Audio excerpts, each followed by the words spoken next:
What's going on, guys? Cole here. So my Spiritus Systems rig just came in today, and so I wanted to talk about it real quick. Now, if you are here watching this video on my channel, you probably already have an idea of the modularity and how dynamic this piece of equipment is, how customizable it is. It's basically gear Legos, for lack of better words. But what I wanted to talk about more is the specific application that this piece of gear has. Now, it has many applications because of how modular they've designed the system, but it still can only do so much, and that's kind of what I want to talk about. So I've got mine right here. I do have a dangler sack for it, but I have Spiritus's fanny sack, so I'm going to use that instead. And right now it's kind of just set up for the Governor's 20 competition that I have coming up here in a few weeks. There's mosquitoes all over the place right here. So right now I'm just running 4 mags and 4 AR mags and 2 pistol mags. I do have the half flap, and that's how I had it when I first set it up initially, but then I had just my 4 AR mags and then a flap on this side. But I decided I was gonna put my pistol mags in here and kind of see how it goes, because last year when I got my Governor's 20 tab, I used my belt, and I think I'm probably still gonna use my belt.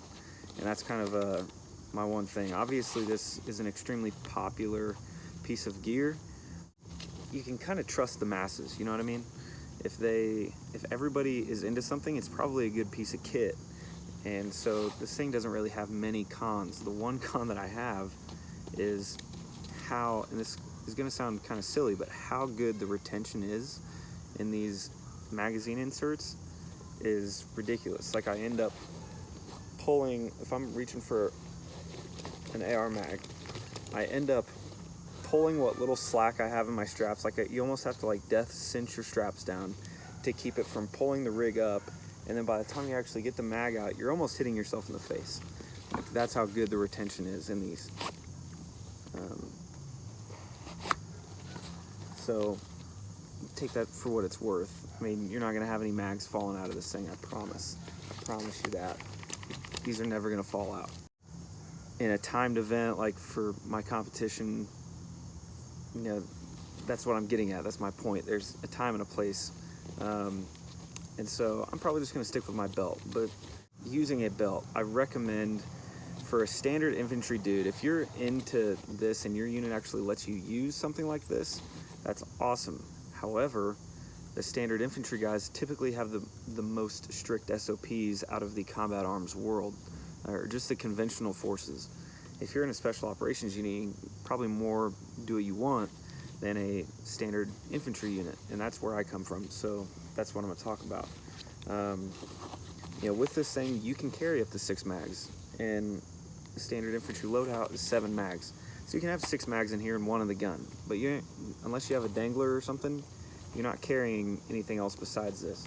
Now, you can get the expander wings to where you have a little bit more real estate, but you're not going to be able to carry your nods, an IFAC, a lot of the required things that you have to take to the field with you as an infantry dude. A compass, protractor, map. You don't have room for all that stuff with just this and the expander wings. You're going to have to supplement it with something like a dangler, and even then, like, if you don't have an IFAC, your dangler is probably going to be your IFAC. And then where you're going to put your nods, you're going to have to find another place for that. You don't want them to be sitting in your cargo pocket the whole time. So these are things that you got to think about if you're a standard infantry guy with strict SOPs. This thing, because it's so minimalist, which is the purpose, it doesn't apply very well with standard infantry guys unless you have something to supplement it with. So for myself, and my unit's a little bit more laid back on what we can use, I am going to supplement it with my belt.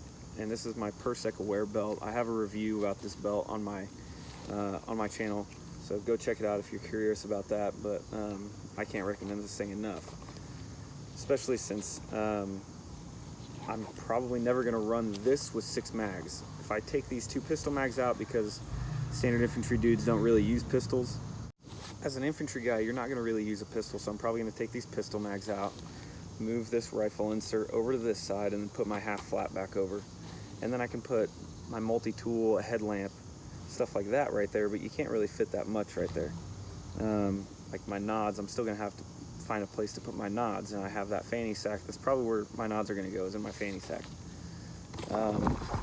But so let's keep track here. You have to have 7 mags. One's already in the gun. You have to have a place to store and carry 6 other mags. So I have 4 there, and then I have my 2 other rifle mags on my belt. I use my belt to supplement my kit, and that's kind of what a belt is. If you can carry everything that you need to carry on your chest rig or your plate carrier, you don't really need a belt, especially if you're not using a pistol. And that's like with my JPC that you guys have seen in other videos. I wouldn't really wear my belt unless we were using a pistol for something. If we're going to a pistol range or we're in competition, then I would bring my belt. But otherwise, I would never really use my belt.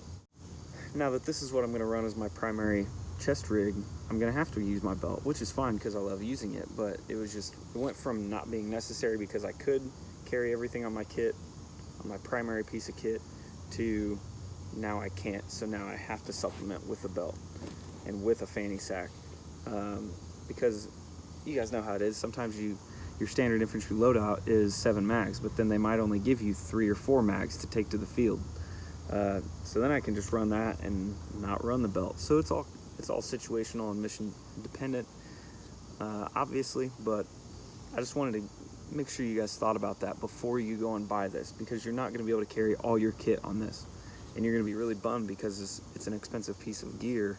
And if you go drop $350 just to find out that you don't even have a place for an IFAC or for your nods, then you gotta go buy more stuff or figure something else out. So that's really my big point in this whole video, is just, even though this is probably the most modular and dynamic piece of gear out there, the most customizable piece of gear on the market right now, it still has a very specific application, and it is still limited in what it can do until they kind of expand on it even more. So keep that in mind when you're checking them out. Overall though, great piece of equipment, no regrets in getting it, and I can't wait to use it more in the field than I already have.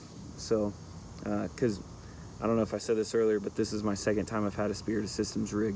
I'm excited to have another one, and excited to take it to the field again. So thanks for watching, guys. If you're new to the channel, please feel free to subscribe or like the video or whatever.